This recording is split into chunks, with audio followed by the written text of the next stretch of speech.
Assalamu alaikum wa rahmatullahi wa barakatuh.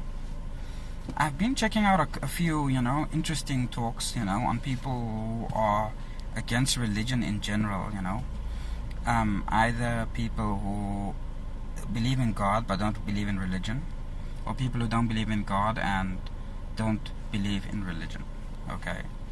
So there's kind of an argument out there, where people see religion as reprehensible, as retrogressive, because it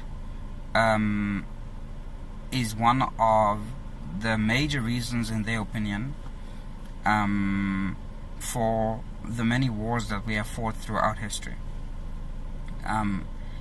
And I cannot deny, of course, that a lot of negative things were done in the name of religion. We cannot deny that. I mean, colonialism, was basically, spread under the pretext. I mean, the British Empire basically oppressed most of the known world under the pretext of Christianity, under the idea that they are going to civilize the barbarians and convert the heathens so that they can be saved, by the blood of Christ. And of course, that's an example of a lot of things, a lot of negativity, a lot of oppression, a lot of bloodshed in the name of religion, namely Christianity. We see the recent debacle of religious extremist Muslim group ISIS that enslaved a whole population, the Yazidis, for example, also in the name of religion, and did really barbaric, executions of people, basically, on the basis of religious discrimination. And so we do see a lot of repressive and retrogressive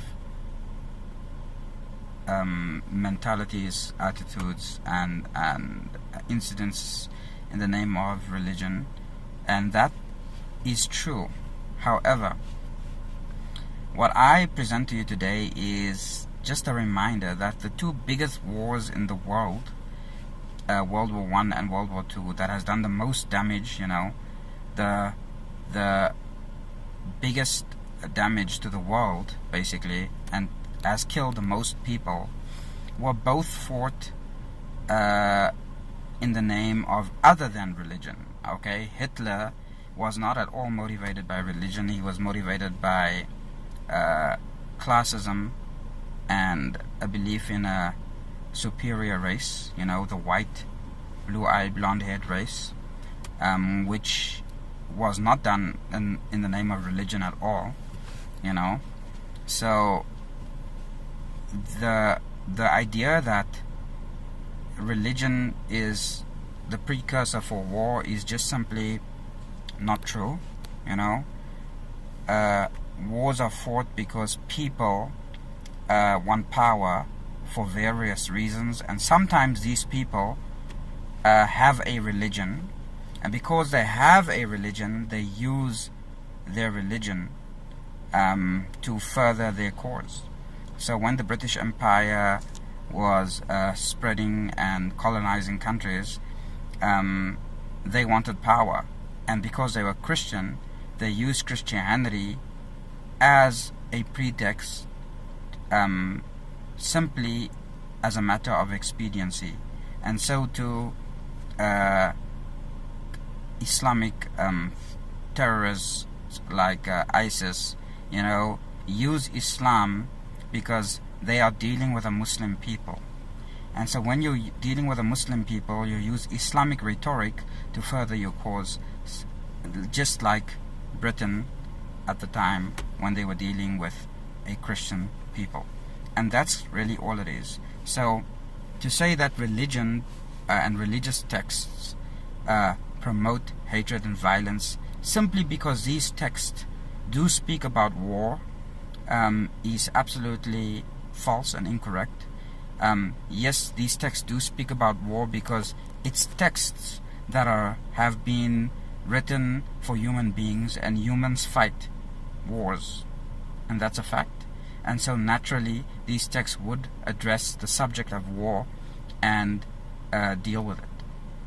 And so just to say that, oh, religion talks about war and therefore religion promotes violence, is basically illogical and untrue. And so I would encourage people, who subscribe to a religion, whether it be Islam, Christianity, Judaism, or any other religion, to have an intelligent approach to religion. There are literalist and fundamentalists approach to religion where you demand of your text unreasonable things. And what I mean by that is, you are expecting your religious text, your religious book, and your religious traditions to have the answer to everything in your life literally. And that's not how religion works. Okay? That's not how books work. Okay?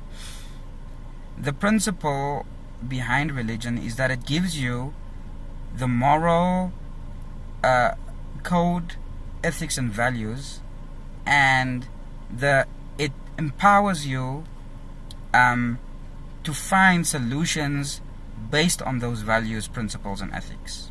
But you still have to go and find the solutions. Okay? The problem we have with fundamentalists is that they are expecting the religion to literally provide them with all the answers to every single problem that can possibly face them in their lives. And if the religion does not provide them with a solution, then the dispensation that presents that problem in the first place should go.